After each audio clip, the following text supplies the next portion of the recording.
Na leteckých základniach v Belgicku a Holandsku a vo vzdušnom priestore Británie, Dánska a Severného mora.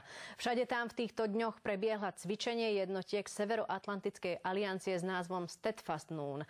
O rozsahu a význame cvičenia sa porozprávam s bývalým veliteľom výcvikovej misie NATO, s generálom Pavlom Mackom. Dobrý deň želám. Dobrý deň, prajem. Pán generál, aké sú teda konkrétne ciele tohto cvičenia a možno ako sa odrážajú v súčasnej bezpečnostnej situácii v Európe? Treba povedať, že ide o pravidelné cyklické cvičenie, ktoré každoročne sa vykonáva v mesiaci október. Takéto cvičenie vždy má niekoľko cieľov. Jedným cieľom je preveriť plánovacie postupy, ďalší cieľ je preveriť koordináciu, ale zároveň upevniť praktické zručnosti. V tomto cvičení sa teda podieľa celkovo 8 letísk. Podieľajú sa lietadlá, ktoré majú tú spôsobilosť alebo schopnosť niesť jadrové zbranie. Myslí sa v tomto prípade gravitačné jadrové bomby, ktoré sú určené pre spojencov v rámci aliancie. Niektoré krajiny majú takéto prostriedky, tie lietadlá potrebujú byť certifikované, posádky potrebujú byť certifikované, ale vlastne precvičuje sa aj celý ten postup. Tento typ cvičenia sa plánuje minimálne rok dopredu. Ja tým, že som riadil 3 roky spojenecký výcvik, tak cvičenia sa pripravujú dlhodobo, pripravuje sa scenár, pripravujú sa jednotlivé výcvikové ciele, jednotlivé opatrenia, sú rôzne plánovacie konferencie. To znamená, táto aktivita nie je niečo, čo by bola bezprostredná reakcia na aktuálnu bezpečnostnú situáciu, ale naopak, aliancia má aj jadrový ostrašujúci potenciál.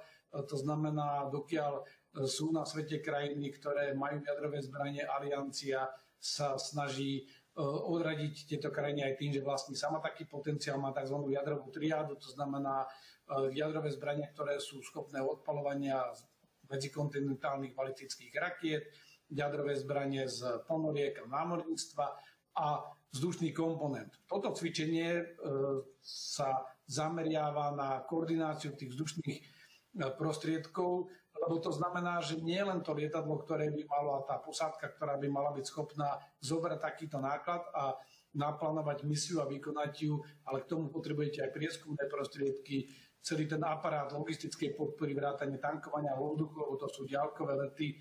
A toto je vlastne všetko to, čo sa má počas tohto aktuálneho cvičenia precvičiť.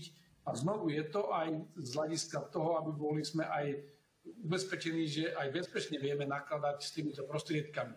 V samotnom cvičení sa nebudú používať ostré zbrania, ani ostrá jadrová munícia. Skôr ide o technické, taktické postupy jednotlivých zložiek, o koordináciu, súčinnosť, preverenie tej krízovej komunikácie, to znamená v tých špecifických režimoch komunikácie, no a samozrejme samotné plánovacie postupy tých riadiacich štruktúr aliancie. Ešte raz, je to rutinné cvičenie, ktoré má garantovať to, že sme pripravení, má to samozrejme aj demonstrovať, ale ktoré má aj zaistiť bezpečnosť manipulácie s takýmito typmi prostriedkov. Pán generál, sú aj nejaké konkrétne scenáre, ktoré teda vieme povedať, že sa nacvičujú? Alebo je to všetko tajné v zásade? Poprvé je to utajované, po druhé takéto cvičenia vždy majú nejaký scenár, ale nie je to ten scenár bojový, že by sa nacvičovala misia už na niektoré ciele. Skôr sa nacvičuje ten postup, že ako by vzlietli, ako by si primiestnili ten materiál, ako by si odovzdávali napríklad tú podporu tankovania vo vzduchu. Preto aj to cvičenie trvá 2 týždne a vlastne metodicky, to znamená najprv takým tým postupným nácvikom v jednotlivých krokoch a potom ako keby takou celkovou súčinnosťou, celkovou súhrou sa precvičujú tie jednotlivé aktivity, ktoré súvisia s takýmto typom činnosti a s týmito konkrétnymi prostriedkami, ale nejde sa na nejaký scenár, že by to bola nejaká cvičná mapa a cvičilo by sa, že ktoré ciele zasiahnu. Skôr ide o tie postupy, lebo samotné lietadlá samozrejme vedia zasiahnuť alebo doletieť do tých cieľových pozícií. Na to sú štandardné postupy a bežne sa to aj deje počas aj tých misií alebo rôznych operácií, ktoré aliancia vykonávala. Čo je špecifické je práve to, čo je potrebné docvičiť pre tento typ operácií, lebo tu sú tie postupy samozrejme prísnejšie, iné, aj tá koordinácia činnosti je iná, ale nedá sa predpokladať ani sa nerobí nejaký nácvik nejakej konkrétnej situácie. Toto cvičenie sa začalo v pondelok, potrvá 2 týždne, zúčastní sa na ňom 2000 vojakov z 8 leteckých základní. Zúčastňujú sa možno aj naši vojaci, alebo nemáme možno takéto schopnosti, aby sme mohli prispieť? Nie, v tomto okamžiku. Za prvé, v aliancii nie všetky krajiny sú súčasťou jadrového plánovania. A po druhé, nie všetky krajiny majú prostriedky, ktoré sú schopné takýchto misií a operácií, a nie všetky letiská sú schopné podporiť aj tieto prostriedky. Z tých jadrových nosičov, napríklad také, čo je zaujímavé tento rok, prvý raz budú certifikované vlastne lietadlá F-35 A2 Lightning, to sú najmodernejšie stíhačky holandské, ktoré budú de facto ako keby certifikované počas tohto cvičenia, to znamená, musia ukázať schopnosť, že vedia s týmto materiálom zaobchádzať, lebo aj tie lietadlá musia byť upravované, aj piloti a ten pozemný personál musí byť špecificky cvičený na takýto typ misie. To znamená, to, čo my vidíme, je tých 2000 ľudí, to je aj veľké množstvo pozemného personálu, to sú posádky tankerov a rôznych ďalších podporných lietadiel, prieskumných lietadiel a sú to aj tie plánovacie štáby, takže skutočne to cvičenie nie je nejakého veľkého rozsahu. Aj bežné cvičenia na území Slovenskej republiky sú s podstatne väčším alebo s takýmto podobným počtom osôb.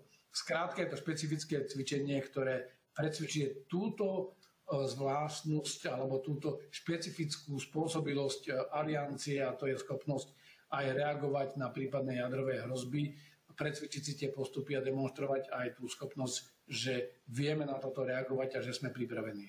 Vy ste spomínali, že je to rutinné cvičenie, ktoré sa koná každý rok, ale predsa len naň zareagoval hovorca Kremľa Dmitrij Peskov, ktorý tvrdí, že to vidí ako podnecovanie napätia v čase horúcej vojny na Ukrajine. Myslíte, že by to mohlo vyvolať nejakú neprimeranú reakciu Moskvy na toto cvičenie, alebo je to len jednoducho ďalšia možno nejaká vec, ktorú Moskva využije na to, aby povedala, že OK, opäť nás raz provokujú?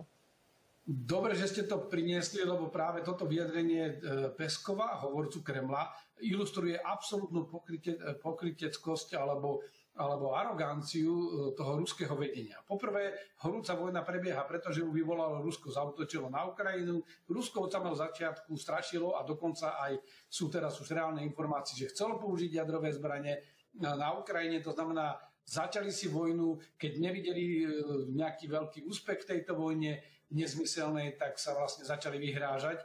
A teraz je treba povedať podstatnú vec. Toto cvičenie aj v súlade so záverečným helsinským aktom a následne tými pravidlami, ktoré sú prijaté v rámci kontroly zbrojenia v Európe, aj v rámci opatrení na posilňovanie dôvery a bezpečnosti v OBSE alebo v Organizácii pre bezpečnosť a spoluprácu v Európe, sú deklarované cvičenia, ktoré sú známe dopredu. V tomto prípade minimálne rok, to znamená, Rusi vedeli už minimálne rok o presnom termíne tohto cvičenia a vedeli zhruba aj rozsah tohto cvičenia, lebo to je notifikovaná vec, takéto cvičenia sa notifikujú dopredu. A teraz sa vrátim k tomu pokrytectvu zo strany Ruska, pretože Rusi napríklad 6. mája tohto roku len v reakcii na to, že Británia povedala, že povolí používať rakety Storm Shadow aj na ciele na Kryme, tak Rusi okamžite bez akéhokoľvek ohlásenia s ostrými jadrovými zbraňami začali robiť taktické cvičenia jadrových síl na svojom vlastnom území a vlastne vyvolávali ako keby nácvik tej aktivácie týchto síl. To je niečo, čo naozaj sa dá nazvať eskalačným a doslova zastrašovaním jadrovým zo strany Ruska, lebo je to neohlásené, je to nepredvídateľné, môže to vyvolávať obavy, že to môže byť aj pred nejaký manéver pre skutočný útok. To znamená, ak tu niekto eskaluje situáciu, tak je to jednoznačne Rusko, ktoré práve aj tým, čo robí, vyvoláva potrebu takýchto pravidelných cvičení každý rok a napriek tomu aliancia postupuje veľmi opatrne a dáva vlastne dopredu, to plánuje, dopredu to oznamuje, všetci majú možnosť vedieť o tom, že to cvičenie je, práve preto, aby nedošlo k nejakej miskomunikácii alebo k nejakému nedorozumeniu alebo podozrievaniu.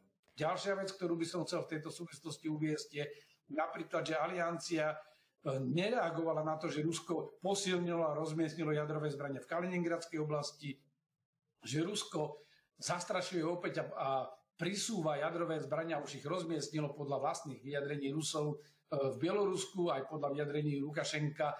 To znamená, vidíme tu absolútnu asymetriu v tom, že aliancia postupuje veľmi opatrne, metodicky, ale na druhej strane musí si precvičovať aj tieto spôsobilosti, a to práve v situácii, keď Rusko nepredvídateľne eskalujúcim spôsobom a pomerne arogantným spôsobom kedykoľvek šiblinkuje s týmito jadrovými zbraňami alebo aj reálne ich rozmiestňuje, či už v Bielorusku alebo v Kaliningradskej oblasti. A to ešte by som mohol spomenúť aj ruské testy napríklad tých strategických medzikontinentálnych balistických rakiet, či už to boli pokusy a testy s raketami Sarmat alebo aktivácia síl alebo nácvik aktivácie síl a prostriedkov s raketami JARS, ktoré sú také tie najmodernejšie ruské rakety spolu so Sarmatmi, alebo námorné rakety odpalované z ponoriek Poseidon. To znamená, ten prístup k tomuto prostriedku, ktorý je primárne prostriedkom na odstrašovanie pred veľkým útokom a nie na zastrašovanie,